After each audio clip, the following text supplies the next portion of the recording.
रहमतुल्लाहि व बरकातहू। मौजूद हाज़रीन इकराम, मेरी इज़्ज़तदार माँ और बहनों, बुजुर्गान कौम और मिल्लत, मेरे गयूर नौजवान साथियों, मेरी जमात मजलिस इत्तेहादुल मुस्लिमीन के तमाम अराकीन और मेरे रुफ़क़ा, शहनशीन पर तशरीफ़ फरमा हाजी सत्तार पटेल साहब, अयूब चेयरमैन साहब, अजहर पठान साहब, समीर साजिद साहब, शारिफ नकबंदी साहब, मुट्टू पटेल साहब, शफीक पटेल साहब, तैयब पटेल साहब, शकील सिद्दीकी साहब, समद पटेल साहब, जनाब प्रभाकर पारदे साहब, कलीम पटेल साहब, जनाब विकास सिडके साहब, माजिद पठान साहब, काका साहब काटके साहब, कुणाल कराज साहब, हैदराबाद के सीनियर मजलिसी रुकन वो रुकने बल्दिया सलीम बेग साहब, सीनियर मजलिसी कायद जनाब मंसूर खान साहब, शफीउद्दीन शफी साहब, असरार साहब, वहीदुज़्ज़मान साहब, असगर जैदी साहब, मोहतरमा फलक साहिबा, मेरे अजीज दोस्तों और बुजुर्गों, रसूल के इस तारीखी मुकाम से मुझे मजलिस इत्तेहादुल मुस्लिमीन के इंतखाबी जलसे से आप तमाम के दरमियान में खड़े होकर बोलने का मौका मुझे अल्लाह सुब्हानहू व तआला ने इनायत फरमाया। मैं सबसे पहले इस सरजमीन के उन मशहूर व मारूफ लोगों को खराज अकीदत पेश करना चाहता हूँ जो आज इस दुनिया में नहीं है। मेरी अल्लाह से दुआ है कि यासीन पटेल साहब और करीम पटेल साहब को, इन मरूमीन को अल्लाह सुब्हानहू व तआला इनकी मग़फ़िरत करे, इनकी कब्रों को कुशादा फरमाए और अल्लाह सुब्हानहू व तआला सुबह क़यामत तक जनाब यासीन पटेल और करीम पटेल मरहूम साहब की तरह यहाँ पर हजारों ऐसे लोगों को अल्लाह उनका नेमल बदल बनाकर पैदा करे ताकि वो इखलास के साथ इस सरजमीन पर बसने वाले अवाम की रहबरी, उनकी सरपरस्ती और उनकी मदद कर सके। मेरे अजीज दोस्तों और बुजुर्गों, आप जानते हैं कि मजलिस इत्तेहादुल मुस्लिमीन ने औरंगाबाद सेंट्रल से दोबारा जनाब नासिर सिद्दीकी साहब को यहां से अपना उम्मीदवार बनाकर पेश किया। आप ये भी जानते हैं कि महाराष्ट्र के इस असेंबली इंतखाबात में मजलिस इत्तेहादुल मुस्लिमीन ने 16 उम्मीदवारों को इस विधानसभा के इलेक्शन में उतारा। यकीनन ये हमारे लिए एक आसान फैसला नहीं था, खास तौर से हमारे छोटे भाई समीर साहब के लिए, उनके लिए भी बड़ा ये सख्त तकलीफदेह बात थी कि वो भी ख्वाहिशमंद थे। मुझसे मिले, मैंने उनको हैदराबाद आने की दावत दी और मेरी उनसे बातचीत भी हुई, मगर अल्हम्दुलिल्लाह उन्होंने मजलिस इत्तेहादुल मुस्लिमीन के एक पाबंद डिसिप्लिन सिपाही की तरह बड़े कुशादा दिल के साथ जनाब नासिर सिद्दीकी साहब को जो मजलिस में उम्मीदवार बनाया उसको कबूल किया और मुझे यकीन है कि इंशाअल्लाह ताला आइंदा ज़रूर अल्लाह जनाब समीर साहब को एक मौका देगा ताकि वो आवाम की अच्छी तरीके से खिदमत कर सके। मैं उनका भी शुक्रिया अदा करूंगा कि समीर साहब ने जो मोहब्बत का मुजाहरा किया और साथ ही साथ उन्होंने ये भी बता दिया आप लोगों को कि मजलिस के जो मुखालिफीन है वो दरहकीकत मजलिस के मुखालिफीन से ज्यादा वो औरंगाबाद के दुश्मन हैं। वो ये नहीं देख सकते कि बरसों के बाद यहाँ पर एक सियासी इत्तेहाद के मुजाहरे किए जा रहे हैं, इसीलिए उनको ये लगता है कि जब तक मजलिस औरंगाबाद से ताकतवर रहेगी इन तमाम मुखालिफिन की इनफरादी दुकान नहीं चमकेगी। मगर मैं समीर साहब का शुक्रिया अदा करता हूँ कि अल्लाह सुब्हानहू व तआला ने उनको इन तमाम मुखालिफिन, मुनाफिकीन और ये जो इबलीस के एजेंट बनकर हमारे इस तारीखी शहर के गली कूचों में फिरते हैं कि किसी न किसी तरह हमारे इस इत्तेहाद के किले को कमजोर कर दिया जाए। मैं ये बात जरूरी समझता हूं कहना कि लातूर से भी मोहम्मद अली हमारे जमात के सदर ख्वाहिशमंद थे। अमरावती से हमारे सदर साहब किसी एक उम्मीदवार को लाए थे, वो काबिल भी थे, मगर मजलिस ने एक फैसला लिया और हमने सिर्फ 16 उम्मीदवार महाराष्ट्र के असेंबली इंतखाबात में खड़ा किए। नांदेड़ में भी लोग बहुत ख्वाहिशमंद थे, जनाब मोइन साहब और फिरोज लाला भी, मगर मजलिस इत्तेहादुल मुस्लिमीन ने फैसला ले लिया कि हम नॉर्थ नांदेड़ से मुकाबला नहीं करेंगे। फिर साउथ से हम जनाब मोइन साहब के हक में फैसला हुआ, तो जाहिर है वहां पर सादर चौस को भी थोड़ा तकलीफ, इंसान है, ख्वाहिशमंद है। तो ये चीजें हैं इंशाअल्लाह ताला, क्योंकि जब जमात का फैसला होता है तो जो जमात के जिम्मेदार होते हैं वो पाबंद, डिसिप्लिन के पाबंद होते हैं और उन तमाम ने इस मजलिस के फैसले को कबूल किया। मैं इनका दिल की गहराइयों से तमाम मजलिस के उन तमाम अराकीन का जिन्होंने मजलिस के इस फैसले को कबूल किया, यकीनन इंसान है, हर एक की ख्वाहिश होती है, मगर मजलिस ने एक सियासी हकीकत को सामने रखकर फैसला लिया और मुझे यकीन है कि इंशाअल्लाह ताला इससे जमात और मजबूत होगी। और जिन हजरात को मौका नहीं मिला, मुझे यकीन है कि आने वाले मुस्तकबिल में इनको अल्लाह सुब्हानहू व तआला जरूर इससे ज्यादा मजलिस के प्लेटफॉर्म के जरिए अल्लाह उनको मौका देगा और वो अच्छी तरह से अवाम की खिदमत भी करेंगे। और एक बात मैं बताना चाह रहा हूं कि परभनी में मजलिस ने किसी उम्मीदवार को खड़ा नहीं किया।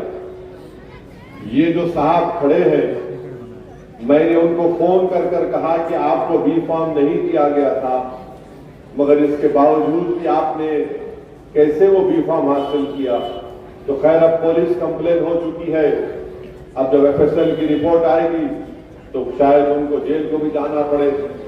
मैंने खुद उनसे कहा था कि तुम मत करो, तुम्हारे पास जो तुम फॉर्म दाखिल करे वो गलत है। तो खैर अब मैं ये बात अवामी तौर पर वाजे करना जरूरी समझता हूं। और एक बात बताना चाहूंगा कि बहुत से लोग समझते कि इम्तियाज जलील साहब फैसला करते, नहीं करते। इम्तियाज जलील साहब फैसला, इम्तियाज जलील साहब से मशवरा करते, हर आदमी से मशवरा करते। फैसला असदुद्दीन ओवैसी मशवरे के बाद लेता।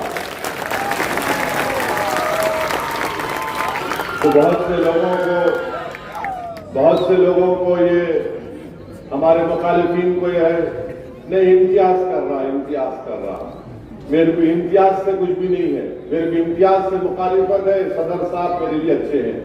मेरे भाई, तुम बाप को गाली नहीं देंगे, बेटे को देंगे तो बाप मुस्कुराएगा।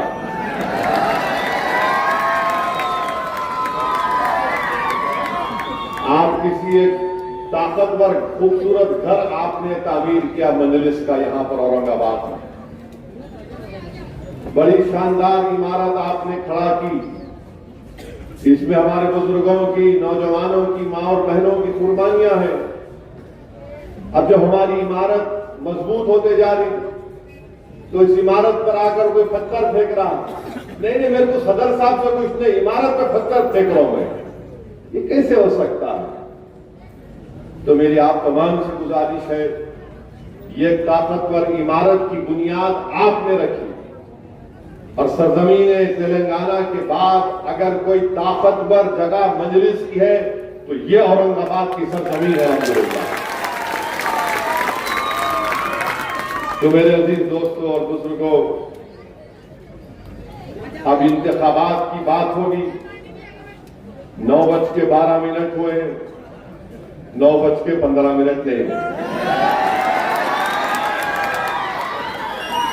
ये बात करें कि मीडिया वालों को 15 मिनट से बड़ी मोहब्बत होती क्या है नहीं मालूम, 15 मिनट से इनकी इतनी मोहब्बत। तो खैर अभी 9:12 हुए। मेरे अजीज दोस्तों और बुजुर्गों, इंतखाबात की रायदही का दिन है और सेंट्रल में नासिर सिद्दीकी साहब का नाम मशीन में 12वें नंबर पर है और ईस्ट में इम्तियाज जलील साहब का मशीन में नंबर 6 नंबर पर है। तो मैं हमारे बुजुर्गों से, हमारी इज्जतदार माँ और बहनों से, नौजवानों से, तमाम औरंगाबाद के वोटर से अपील कर रहा हूं कि इन दोनों असेंबली हल्के जात से आप मजलिस के उम्मीदवारों को कामयाब करके आप यहां से उनको अपना एमएलए बनाइए ताकि वो महाराष्ट्र की विधानसभा में जाकर आपकी आवाज बन सके। देखिए, ताकतवर और कमजोर में फर्क होता है। ताकतवर ये बोलता है कि मैं इलेक्शन जीतूंगा, नासिर सिद्दीकी बोल रहे हैं मैं इलेक्शन जीतूंगा, ये ताकतवर बोल रहा है। समीर बोल रहा है कि मेरे को टिकट नहीं मिला, वक्तिया तौर पे तकलीफ हुई, मगर मेरी जमात जीतेगी।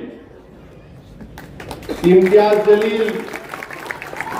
जलील ये कह रहे हैं कि मैं सेंट्रल से एमएलए था, अल्लाह ने आपने मुझे कामयाब किया, फिर मुझे अल्लाह यहां की आवाम ने मुझे एमपी बनाया, फिर अल्लाह का फैसला हुआ, मैं कामयाब नहीं हुआ।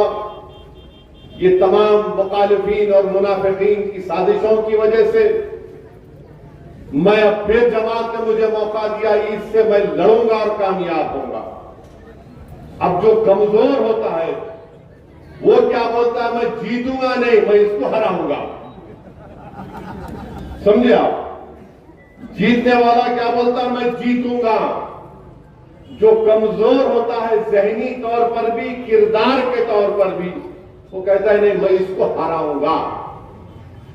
तो ये जो बीजेपी आरएसएस की साजिश ये है कि पूरे महाराष्ट्र में उन्होंने ऐसे 100 उम्मीदवारों को खड़ा किया जिनका नाम उर्दू जबान से शुरू होता है। समझे ना?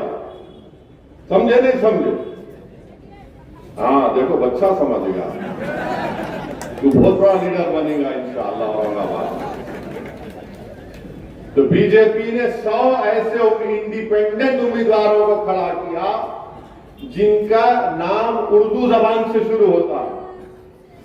तो मोदी की साजिश यह है कि ये 100-200 ले ले, ये 100-200 ले ले तो वहां पर उनको कामयाबी मिल जाएगी, वोट आपका और हमारा डिवाइड होगा। मगर मैं इन तमाम 100 लोगों से कहना चाह रहा हूं कि आप इस शहर को कमजोर करके रात में कैसे सो सकेंगे अपने घर में, बताओ मेरे को। आप इस शहर को और कमजोर करके कैसे आप अपनी जमीन को जिंदा रख पाएंगे? आपका नाम कुछ और है मगर आप काम किसका कर रहे हैं देख लो। आप जीतने के लिए नहीं लड़ रहे हैं क्योंकि आप कमजोर हैं, आप हराने के लिए लड़ रहे हैं। आपकी पूरी सोच यह है कि मोदी जीते, मजलिस ना जीते, कोई भी जीते मगर मजलिस ना जीते। मैं इन लोगों से कहना चाह रहा हूं, ये शहर सबका है। तुम अपना जमीर को कैसे जिंदा रखोगे? तुमको रात में नींद कैसे आएगी अगर तुम ये जो काम करने जा रहे हो? तो मेरी आप तमाम से अपील है कि ये जो कमजोर लोग खड़े हैं इनको एक वोट भी मत दीजिए। देखिए, मैं आपको याद दिला रहा हूं कि 20 साल के बाद Imtiaz Jaleel member of parliament बनकर दिल्ली की पार्लियामेंट में गया तो महाराष्ट्र की सियासत में एक हलचल आई, एक जलजला आया। मगर जब 2024 का चुनाव आया तो सब मिलकर इम्तियाज जलील को हराने में लग गए। मेरी आपसे गुजारिश है, कैसा होने क्या नहीं जीतता ही ने कंफ्यूजन पैदा कर दिए, लोगों के दिलों में जाकर एक खुला पैदा कर दिए, कैलकुलेशन है, ये है वो है। अभी भी ये लोग क्या करेंगे, जैसा 20 तारीख को पोलिंग है, ये 15 तारीख से ये इबलीस की औलाद आकर बोलेगी, ये इबलीस की औलाद आके बोलेगी, अरे कैसा जीतते जी, कैसा जीतते, फिर और एक बीमारी लेके आते, इन गवर्नमेंट बनाते क्या, इन सरकार तो नहीं बनाते, उन्हों बनाते, उनको तो भी वोट दिए तो फायदा होता। मैं इन तमाम लोगों से कहना चाह रहा हूं, तुम्हारी हर बात का वैक्सीनेशन मेरे पास है। तुम जो वायरस पैदा करना चाहते हो ना 15 तारीख से, उसका इंजेक्शन मैं अभी से देके जा रहा हूं यहां पे, और वो इंजेक्शन ये है कि इत्तेहाद और इत्तेफाक, जब आप में इत्तेहाद और इत्तेफाक मजबूत होगा तो ये जो लोग 15 तारीख से शुरू कर देंगे वायरस फैलाना, इन्हों जीतते क्या, इन्हों सरकार बनाते क्या। अरे जालिमों, तुम जिसके नाम पर जो जो सौदे करे हो मैं जानता हूं, तुम्हारी एक एक चीज अगर बयान कर दूंगा ना तो तुम्हारा इस शहर में रहना मुश्किल हो जाएगा, मगर मैं अदब के दायरे में रहकर कह रहा हूं कि तुम 15 तारीख से जो काम करना चाहते, मैं तुमको पूछ रहा हूं, ये 5 साल में पहले मुख्यमंत्री कौन बने? उद्धव ठाकरे बने, शरद पवार उनके साथ, कांग्रेस उनके पास, गवर्नमेंट गिरी, शिंदे बने, फडणवीस बने, अजित पवार बने। अब बताओ तुम क्या कर रहे थे? अब 15 तारीख से शुरू करेंगे ये वायरस फैलाना, कोविड के जैसा, कोविड के जैसा फैलाएंगे। इन सरकार बनाते क्या? इनका जवाब यही है, जब आपके पास आपका इत्तेहाद और इत्तेफाक मजबूत रहेगा, यही इस वायरस का जवाब है। ये जो यही खड़े हैं कि इनको जीतने का मतलब मकसद नहीं है, ना सिर ना जीते, इम्तियाज ना जीते, कोई नहीं जीतना, इनको हराना और अपनी दुकान को चमकाना, क्योंकि ये मजलिस को बर्दाश्त नहीं करते, क्योंकि ये आपका इत्तेहाद है, ये आपकी शनाख्त है, ये आपकी ताकत है कि बरसों के बाद आपने अपनी वोट की अहमियत को समझा, आप में सियासी शऊर बेदार हुआ।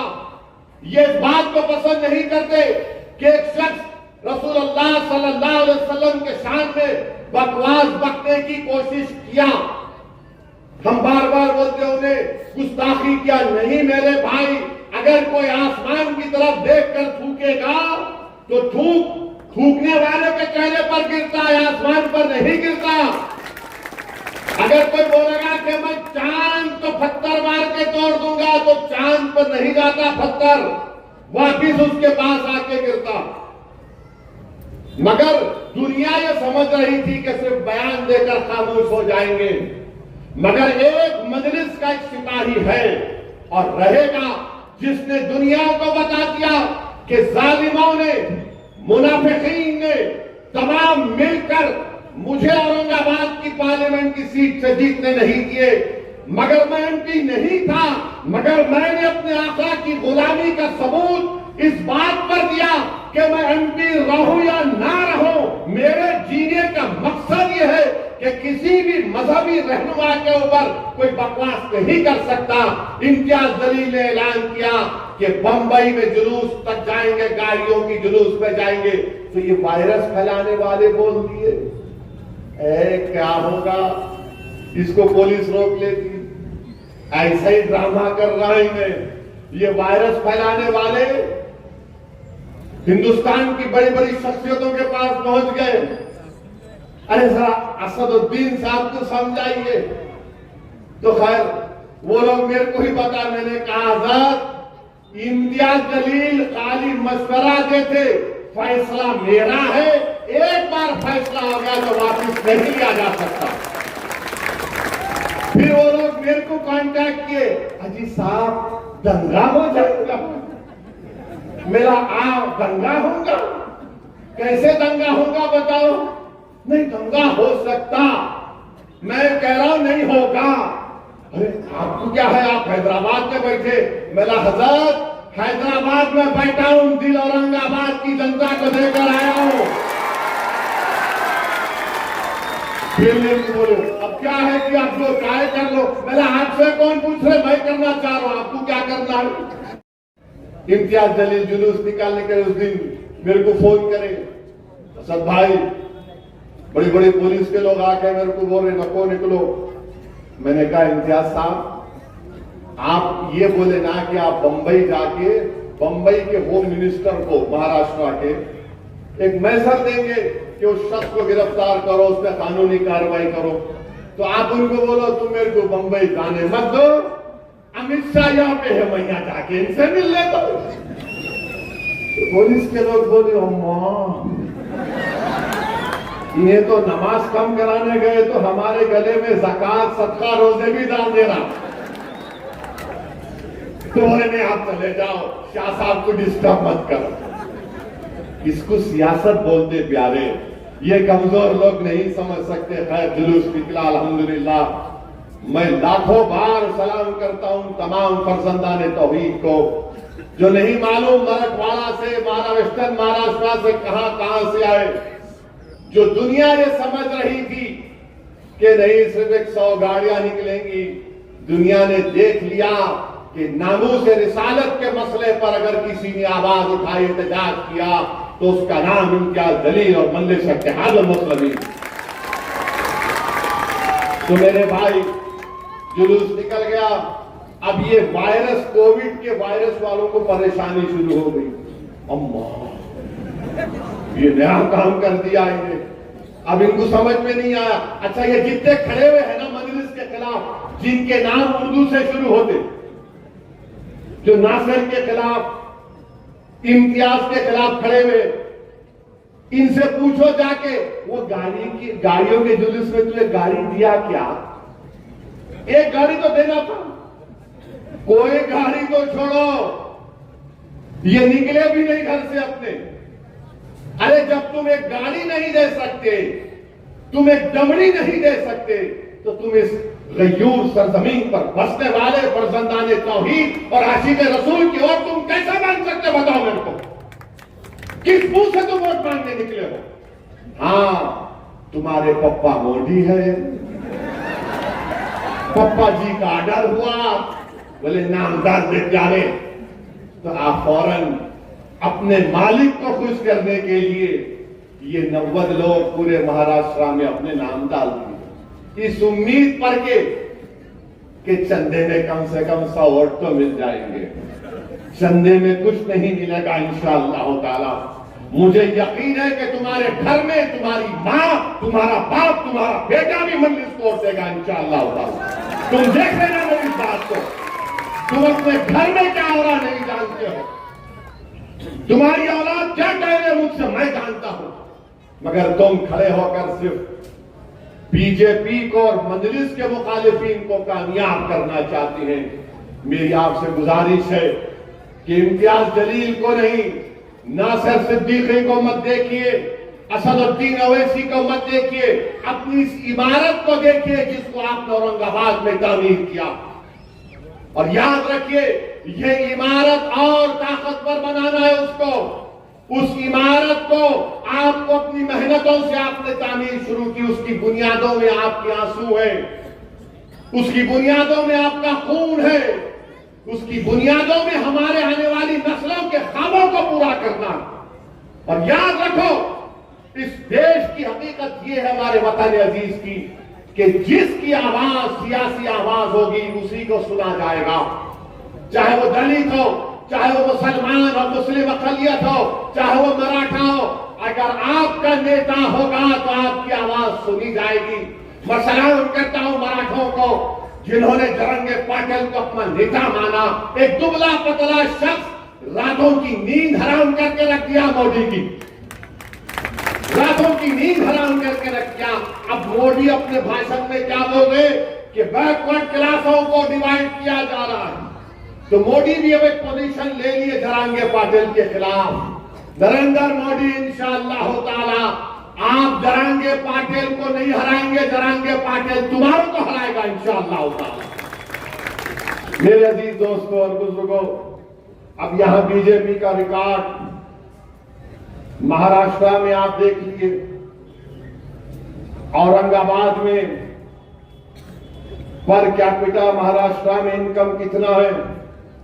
जो औरंगाबाद जिले का जो पर कैपिटा इनकम है वो रियासत के पर कैपिटा इनकम से कम है। आप देख लीजिए कि महाराष्ट्र में बेरोजगारी का तनासुब यानी परसेंटेज 3.3% है। महाराष्ट्र के शहरों में बेरोजगारी 5% है। देही इलाकों में, गांव में 4% बेरोजगारी है। बल्कि आईएलओ का एक सर्वे कहता है कि महाराष्ट्र में 15% बेरोजगारी है। और फिर आप देखते हैं कि इस शहर से कितनी नाइंसाफी उद्धव ठाकरे ने भी और शिंदे और मोदी ने की। उन्होंने ऐलान किया था कि 2023 में टेक्सटाइल पार्क बनाया जाएगा यहां पर, मगर टेक्सटाइल पार्क को लेकर चले गए अमरावती। महाराष्ट्र एक जमाने में इंडस्ट्रियल स्टेट था। यहां के तमाम इंडस्ट्रीज गुजरात को चले जा रहे हैं। क्या शिंदे, क्या फडणवीस, क्या उद्धव ठाकरे आपको दिख नहीं रहा है कि एक टाटा एयरबस, वेदांता फॉक्सकॉन, ये दोनों को मिलाए तो 1,80,000 करोड़ के बराबर प्रोजेक्ट थे।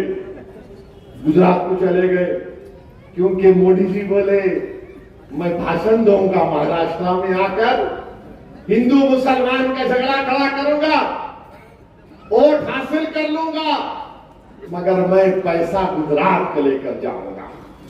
फिर आप महाराष्ट्र की इकोनॉमी देख लीजिए। 2014-19 में 6% ग्रोथ थी। 2019 और 24 में सिर्फ 4.5%। इस साल इकोनॉमी सिर्फ 5.6, मगर आप इन्फ्लेशन को अगर आप ले लिए तो 0.4% बढ़ा। आज भारत के प्रधानमंत्री जनाब नरेंद्र मोदी बड़ा भाषण दिए, उस पर भी हाथों उस पे। महाराष्ट्र में 2023 में 2850 किसानों ने खुदकशी कर ली।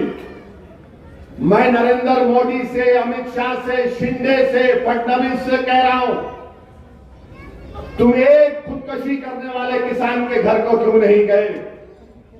तुम बड़े बड़े भाषण देते हो, लंबी लंबी झूठ बोलते हो। महाराष्ट्र में 2023 में 2850 किसानों ने खुदकशी कर ली। खुद इस डिवीजन में इस साल 2024 के 6 महीने में 430 किसानों ने खुदकशी कर ली। अरे ये जो उम्मीदवार नासिर के खिलाफ खड़ा है, ये जो उम्मीदवार इम्तियाज जलील के खिलाफ खड़ा है, ये जो उम्मीदवार वेस्ट औरंगाबाद से खड़ा है, अरे 6 महीने में इस डिवीजन में 430 किसानों ने खुदकशी कर ली। अगर वो किसान जो खुदकशी किया तुम्हारा भाई, तुम्हारा रिश्तेदार होता तो तुम्हारे दिल पर क्या गुजरती? तुमको क्या मोहब्बत किसानों से? फिर आप देख लो महाराष्ट्र में, एक जमाने में महाराष्ट्र में एग्रीकल्चर प्रोडक्टिविटी बहुत हाई होती थी, ज्यादा होती थी। अब महाराष्ट्र में चावल, बीट, धान, ये सब काली मंथन हो गई। आंध्रा, हरियाणा, तेलंगाना इससे ज्यादा पैदा करता है। अब बोलो मोदी, बोलो शिंदे, बोलो फडणवीस, इस बारे में नहीं बोलेंगे।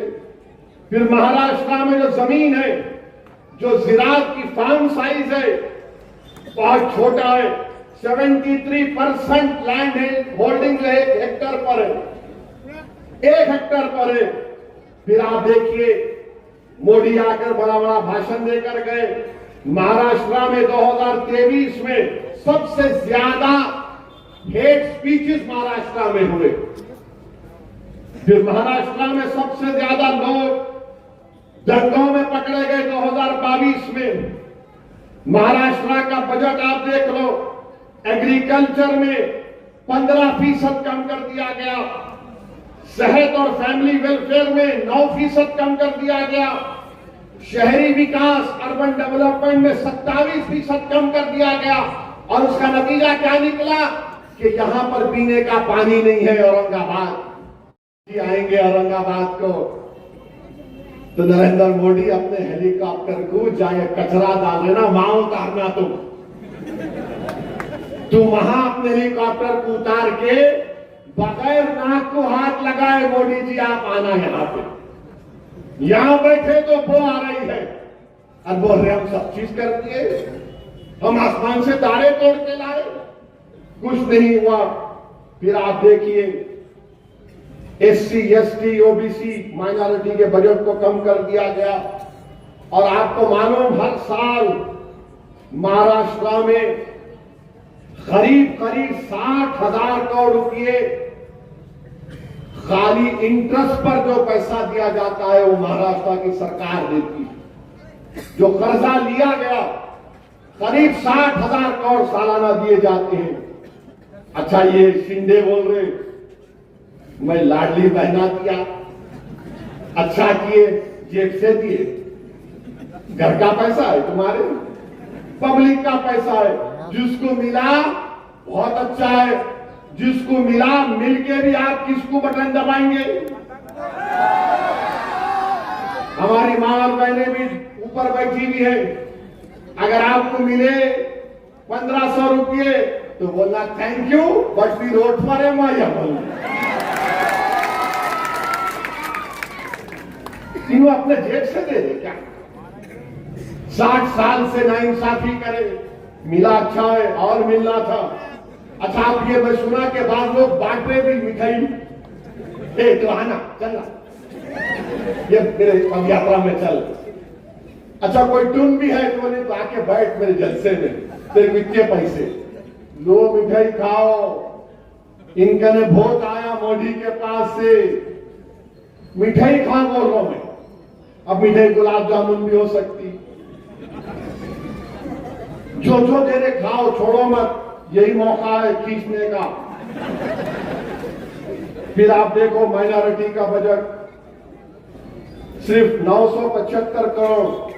अब ये लोग बोलते अरे मंजलिस के साथ जीत गए तो क्या कर लिए रे तेलंगाना में, क्या कर लिए वहां तेलंगाना में। यहां पर महाराष्ट्र का वजारत अखिलती बहबूद मिनिस्ट्री ऑफ माइनॉरिटी का बजट 975 करोड़ रुपए, तेलंगाना में 3000 करोड़ रुपए। ये ताकत होती है सियासी ताकत, ये कमजोर नहीं समझ पाएंगे। तो मेरे अजीज दोस्तों और बुजुर्गों, फिर जो हॉस्टल बनाना था हमारी बच्चियों के लिए शहरों में, उसमें भी शिंदे पैसे कम कर दिए। तो ये महाराष्ट्र में हो रहा। अच्छा मेरे अजीज दोस्तों और बुजुर्गों, आप जानते हैं कि इस शहर में कोई काम नहीं हुआ। 22 साल MP थे खैरे साहब, कुछ नहीं करते थे। और फिर इम्तियाज जलील को हराने में सबसे बड़ा रोल ये जो अपने आप को सेक्युलर बोलते उन लोगों का रहा। और कितना लिए वो लोग, ये वायरस फैलाने वाले आए थे उस वक्त भी, अरे एक जीता तो क्या होता। मेरे भाई मैं आपको बताना चाह रहा हूं कि अगर आज इम्तियाज जलील मेरे साथ भारत की पार्लियामेंट में होता तो वक्फ बिल को पास करने में मोदी को बड़ी मुश्किल पेश आती। अगर अख्तरुल ईमान कामयाब हो जाते किशनगंज से तो वक्फ बिल लाया नहीं जाता था पार्लियामेंट में। मैं आपसे हाथ जोड़ के अपील कर रहा हूं कि मुझे आपने अकेला कर दिया भारत की लोकसभा में, मगर खुदा के लिए महाराष्ट्र की विधानसभा में आपको नासिर सिद्दीकी और इम्तियाज जलील को यहां से कामयाब करके भिजाना है। ठीक है मैं अकेला पहले भी था, अल्लाह ने मेरी मदद की और आज भी अल्लाह इंशाअल्लाह आपकी दुआओं के तोफैल मदद करता रहेगा। मगर मेरे भाई, जमात की आवाज, आपके शहर की आवाज कौन हो सकता, मेरे को बताओ? जो कचरे का ढेर लगा दिया रसूल में, जो पीने के पानी के लिए लोगों को तरसाते हैं, जो हम महले जात में गंदगी को फैला दिया गया। इम्तियाज जलील कोर्ट को गया दवाखानों में भर्ती करने के लिए, कामयाब हुआ। इम्तियाज जलील औरंगाबाद के गरीबों के पीएमएवाई के घरों के लिए कोर्ट को गया। क्या मुसलमानों के लिए क्या? नहीं, औरंगाबाद के गरीबों के लिए इम्तियाज जलील गया था। ये लोग आपके सामने कुछ नहीं करेंगे। फिर मेरे अजीज दोस्तों और बुजुर्गों, 20 साल के बाद एक एमपी जीत कर आया। इन तमाम कमजोरों ने मिलकर इम्तियाज जलील को शिकस्त दी। इनका एक ही मकसद है, नासिर नहीं जीतना, इम्तियाज नहीं जीतना, कोई और जीत जाए। मेरे भाई याद रखो, महाराष्ट्र की विधानसभा में आपकी आवाज नासिर सिद्दीकी हो सकता है, कोई और नहीं हो सकता है। इससे इम्तियाज जलील कामयाब होगा तो गरीबों की आवाज इम्तियाज जलील होगा। फिर आप देखते हैं कि भारत के प्राइम मिनिस्टर ने आज बोला, मोदी ने बोला, एक है तो सेफ है, एक है तो सेफ है। ये मीडिया वाले मेरे पीछे आ गए दोपहर में, इन भाई देखो, इनके सर पे कम बाल है, मगर अपने भाई है। I love you. मैं फोन से मोहब्बत करता हूं। तो उन्होंने बोले, बोलना भाई, उन्होंने बोले। मैं बोला शाम में इस उम्मीद पर बोल रहा हूं कि बाद में नान खलिया आप खिलाएंगे मेरे को। मोदी बोले एक है तो सेफ है। अब इसका जवाब क्या है मजलिस की तरफ से, असदुद्दीन ओवैसी की तरफ से? मोदी जी सुनो, अनेक है तो अखंड है। मोदी क्या बोल रहे? एक है तो सेफ है। मजलिस क्या बोल रही? मोदी अनेक है तो अखंड है। भारत में अनेक लोग हैं, मराठा है, दलित है, मुसलमान है, क्रिश्चियन है, ईसाई है, ओबीसी है, तमिलियन है, पंजाबी है, तेलंगाना का है, तेलुगु बोलने वाला है, अरे अनेक है। तो भारत अखंड है। मोदी क्या बोल रहे? एक हो तो कैसा होंगे बाबा? कोई अपने कल्चर को छोड़ेगा, कोई अपनी गुजराती तहजीब को छोड़ेगा, तो मोदी चाहते क्या है कि सब भारत की डाइवर्सिटी खत्म हो जाए। ये एक का मतलब ये है। मजलिस क्या बोल रही? हम अनेक है तो अखंड है। मोदी एक करना चाहते हैं, आरएसएस एक करना चाहती, और मैं मोदी को जवाब दे रहा हूं, इंसाफ है तो इंडिया सेफ है, इंसाफ है तो इंडिया सेफ है, संविधान है तो सम्मान है, अंबेडकर जिंदा है तो गोडसे मुर्दा है। और फिर मोदी बोले एक है तो सेफ है। जितने छत्रपति शिवाजी महाराज को सच्चे मानने वाले हैं तो मोहब्बत है, तो मोहब्बत है। और मोदी बोल रहे एक है तो सेफ है। तो मोदी क्या कर रहे महाराष्ट्र के चुनाव में? मोदी एक काम कर रहे कि मराठा वर्सेस ओबीसी कर रहे हैं। मोदी क्या करना चाहते हैं? मैं हमारे ओबीसी भाइयों को बोल रहा हूं कि इसकी साजिश से मत आओ आप। ये एक की बात कर रहा है, हम अनेक की बात कर रहे हैं। ये लड़ाना चाहते हैं, एक के नाम पर सबको लड़ाना चाहते हैं। आप इनकी साजिशों में मत आओ। अच्छा मोदी जी ये तो बताओ, एक है तो सेफ है, तो आपने क्यों कहा था 2024 के पार्लियामेंट के इलेक्शन में राजस्थान में आपने हिंदू बहनों से कहा था कि आपका मंगलसूत्र निकाल कर मुस्लिम औरतों को दे दिया जाएगा, और आप आज महाराष्ट्र में आके बोल रहे एक है तो सेफ है। फिर मोदी ने कहा आपकी भैंस को लेकर मुसलमानों को भैंस दे दिया जाएगा। मोदी ने कहा था कपड़े देखकर पहचानो, अगर एक है तो सेफ है। तो बताओ मोदी, आपके घर से चंद मिनट के फासले पर दिल्ली की सड़कों पर किसका खून बह रहा था, किसको बेघर कर दिया गया था, इसका बात नहीं करेंगे। और फिर मोदी बोलते हैं एक है तो सेफ है। मोदी जी, वो इतने 4 साल से चीन जो कब्जा करके बैठा हुआ है, तो कल से भाजपा वाले बोलेंगे ओवैसी क्या बोल रहा है, डेमसांग डेमचाक पंगसांग सू में चीन पीछे हट गया, चीन पीछे हट गया। अब वहां पे बर्फ है, 25 पेट्रोलिंग पॉइंट पर नहीं जा सकते। मैंने नहीं कहा, लद्दाख की एसपी ने कहा, मोहतरमा ने कहा, तुमने डेमचाक डेमसांग में बफर जोन बना दिए। क्यों बनाए तुम बफर जोन? किसी के बाप की जमीन नहीं, भारत की जमीन है वो। डेमचाक लद्दाख का नाम लेकर तुमने चाइना को अरुणाचल प्रदेश में यांगजी ने वहां पर पेट्रोलिंग राइट्स दे दिए। कहां अरुणाचल, कहां लद्दाख।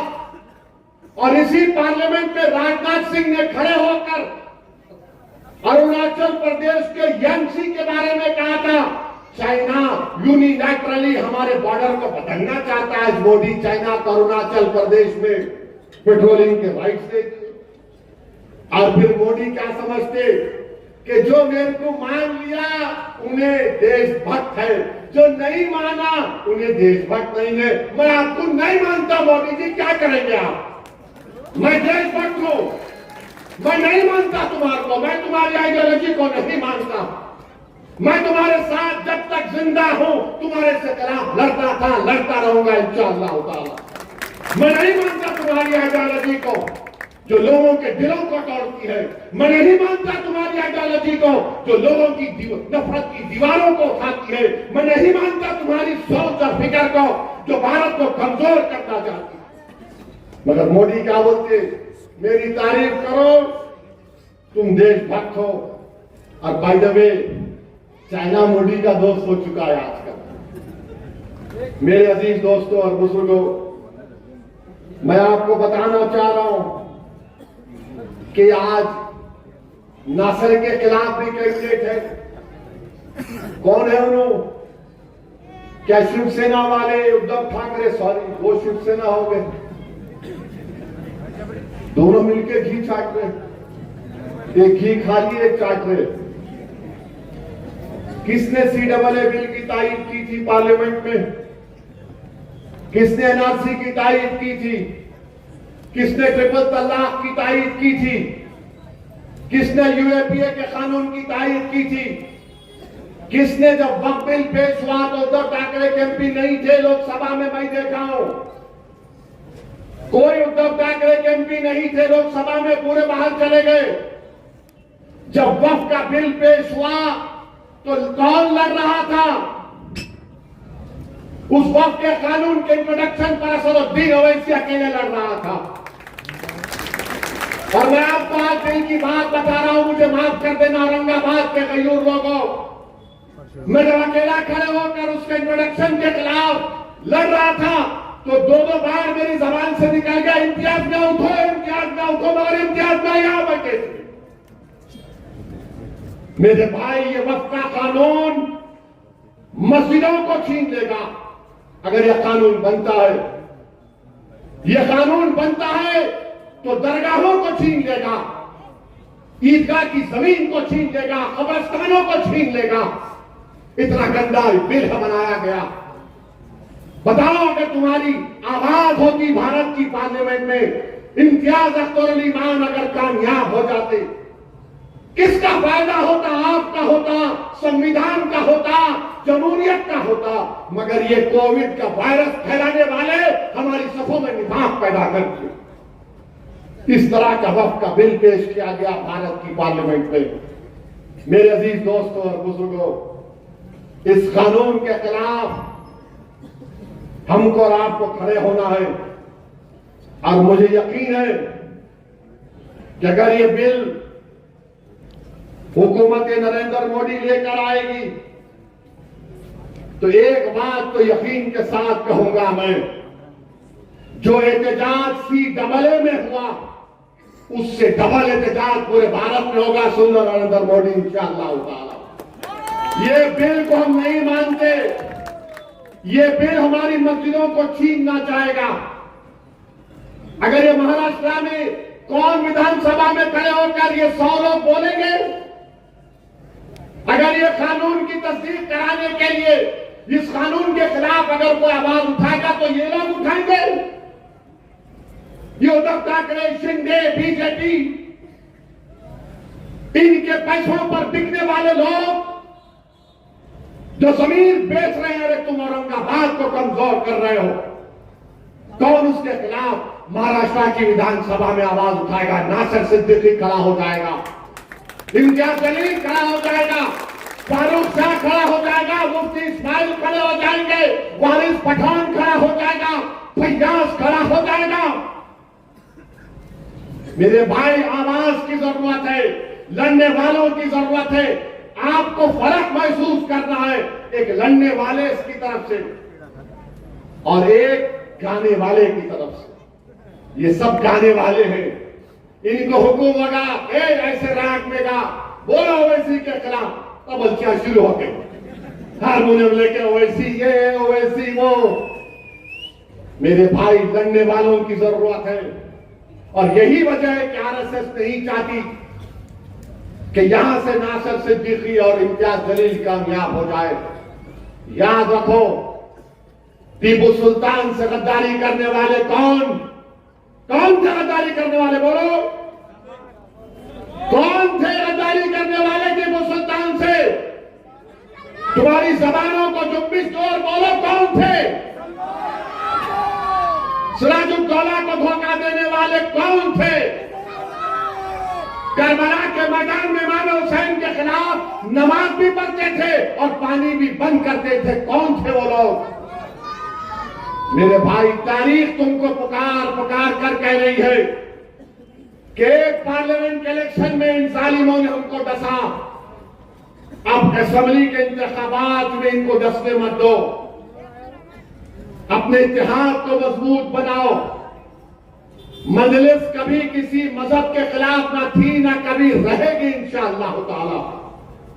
जब तक अल्लाह सुब्हानहू ताला असदुद्दीन ओवैसी को मजलिस का एक सिपाही और जिम्मेदारी के तौर पर रखेगा, मैं किसी भी समुदाय का खिलाफ नहीं हूं। मैं तो दुनिया के कोने कोने में जाकर कहता हूं कि मेरा देश ऐसा है जहां पर हर 100 किलोमीटर पर अलग तहजीब है। मेरा देश वो है जहां पर हजारों तहजीबें, कई मज़ाहिब के मानने वाले रहते हैं। मेरा एक ही झगड़ा है, जब सबका नेता हो सकता है तो मेरा नेता क्यों नहीं हो सकता? जब सबका आवाज हो सकती है तो मेरी आवाज क्यों नहीं हो सकती?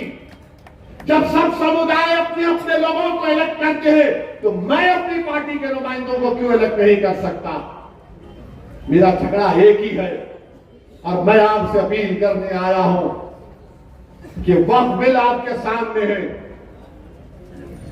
आपने देख लिया कि एक शिंदे की पार्टी में एक शख्स है जिसने कहा कि मस्जिद में घुस के हम मारेंगे। मेरे भाई, बताओ, आप कोई लड़ने वाला ही नहीं है। अब अगर इम्तियाज, नासिर सिद्दीकी, मुफ्ती इस्माइल साहब और फारूक शाह के साथ वारिस पठान और फैयाज ये लोग चले जाएंगे, हमारी दलित कैंडिडेट भी नागपुर में है, ये हमारे मजलिस के लोग जीत के जाएंगे, तो इसको बोलने से पहले सोचना पड़ेगा कि मस्जिद में घुस के मारेंगे। मोदी जी, बोलो इसके ऊपर तुम क्या बोलते? एक है तो सेफ है। अरे ये तुम्हारी पार्टी में है तो सेफ है। तुम्हारी पार्टी का सत्ता महाराष्ट्र में नहीं होगी तो तुम्हारे तमाम के तमाम लोग जो नफरत फैला रहे ये अनसेफ हो जाएंगे। कानून के एतबार से लीगली कानून इनको ऊपर काम करेगा। मगर शिंदे ने उस शख्स के साथ खड़े होकर कह दिया कि मैं इनके साथ हूं जो नबी करीम सल्लल्लाहु अलैहि वसल्लम के शान में गुस्ताखी करने की कोशिश की। तो मेरे अजीज दोस्तों और बुजुर्गों, अपने एक एक वोट को इस्तेमाल करिए। आप मजलिस के हक में बटन दबाइए। ये लोग जो खड़े हैं ना, जीतना इनका मकसद नहीं है, हराना इनका मकसद है। ये जानते हैं कि जीतने वाला इम्तियाज जलील है, जीतने वाला नासिर सिद्दीकी है, ये आपके इत्तेहाद के दुश्मन है। और ये जो बीजेपी, शिंदे, उद्धव ठाकरे और कांग्रेस के जितने उम्मीदवार है, बताओ तुमने औरंगाबाद के लिए क्या किया? तुम्हारे पास सत्ता थी, तुम पीने का पानी का मसला हल नहीं कर सके। यहां पर रोडें क्या है बताओ? इम्तियाज जलील ने अपने सालाना एमपी फंड से जो काम करवा सकते थे, काम को करवा दिया। मगर मेरी आप तमाम से अपील है कि मुत्तहदा अपने वोटों का इस्तेमाल करिए। डरने और घबराने की जरूरत नहीं है। 20 तारीख के दिन सुबह में अपने घरों से निकलिए। नासिर सिद्दीकी का नाम मशीन में 12वें नंबर पर है, इम्तियाज जलील का नाम 6ठे नंबर पर है। और ये समझ कर वोट डालिए कि आप पार्टी को कामयाब कर रहे, शख्सियतों को कामयाब नहीं कर रहे। मजलिस इनफरादियत को प्रमोट नहीं करती, मजलिस शख्सियत को प्रमोट नहीं करती। अरे मैं आज जिंदा हूं, कल नहीं रहूंगा, यह हक है, मैं नहीं रहूंगा। तो क्या मजलिस खत्म हो जाएगी? लाखों बार खुदा ना खास्ता मजलिस रहेगी तुम्हारी वजह से। तुम लीडर बनोगे, तुम कायद बनोगे, तुम रहबरी करोगे, तुम भारत की पार्लियामेंट में लड़ोगे संविधान के दायरे में रहकर। तुम गरीबों की आवाज बनोगे, तुम मजहब की आवाज नहीं बनोगे, तुम गरीबों की आवाज बनोगे। ये मेरा ख्वाब है, इस ख्वाब को आपको जिंदा रखना है। अगर आप और हम, खुदा ना खास्ता जो गलती हमसे पार्लियामेंट इलेक्शन में हुई, जिसकी बुनियाद पर हमारी कोई आवाज आज पार्लियामेंट में नहीं है, मैं आपसे अपील कर रहा हूं कि इन लोगों की कोशिशें होंगी। 15 नवंबर से ये इब्लीस के एजेंट शुरू हो जाएंगे, कोविड फैलाएंगे। इन्हों सत्ता में आते क्या, इन्हों जीतते क्या, उन्हें वो होता क्या? मैं इन लोगों से कह रहा हूं, मैं अपनी जिंदगी के फैसले इस बुनियाद पर लिया हूं कि अल्लाह की साथ पर अटूट तवक्कल करता हूं। मेरी नीयत में इखलास होता है और उसके बाद हम फैसला ले लेते हैं। तुम अगर दिल और दिमाग से पूछोगे तो तुम्हारा दिमाग बोलेगा 1 + 1 = 2, दिल बोलेगा 1 + 0 = 100। पूछा प्यारे, आंख में डरने की क्या बात? याद रखो, अपने दिल की आवाज पर फैसला करो, अपनी जिंदा जमीन पर फैसला करो। हराओ बीजेपी को, हराओ मोदी को, हराओ शिंदे को, इन तमाम पार्टीज को हराओ। अगर मजलिस के एमएलए जीत कर जाएंगे, अगर मजलिस के एमएलए जीत कर जाएंगे महाराष्ट्र की विधानसभा में, तो इंशाअल्लाह ताला मैं आपसे वादा कर रहा हूं, हम सेकुलरिज्म को मजबूत करते थे, सेकुलरिज्म को ही मजबूत करेंगे इंशाअल्लाह ताला। कल कहां जलसा है?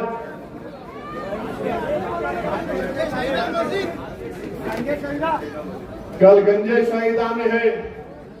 मीडिया वालों की भी रिक्वेस्ट करूंगा, कल आओ ना प्लीज। कल भड़काऊ भाषण होगा। हाँ, हम चला देना। तुम ओएसी सेड दिस ब्रेकिंग न्यूज। जल्द आ जाओ भाई, आप भी आएंगे ना? कल आएंगे ना? साथ है ना आप लोग? तो 20 तारीख को आसमानों पे क्या दिखेगा और कैसा दिखेगा? ऐसा डाल के जीव पूरा सबको काट देने का। अरे अभी लोग बोलेंगे हम ऐसा हो रहे, पतंग बोल रहा हूं मैं, ऐसा मीडिया में बोलेंगे ओ ऐसा काट दो। पतंग का निशान है। तो आपसे अपील है कि 20 तारीख को आपके इलाकों में सिर्फ आसमानों पर क्या नजर आएगा? क्या नजर आएगा? पतंग वोट देंगे आप। अल्हम्दुलिल्लाह, इंशाअल्लाह कल मुलाकात होगी गंजे शहीदा में। अस्सलाम वालेकुम।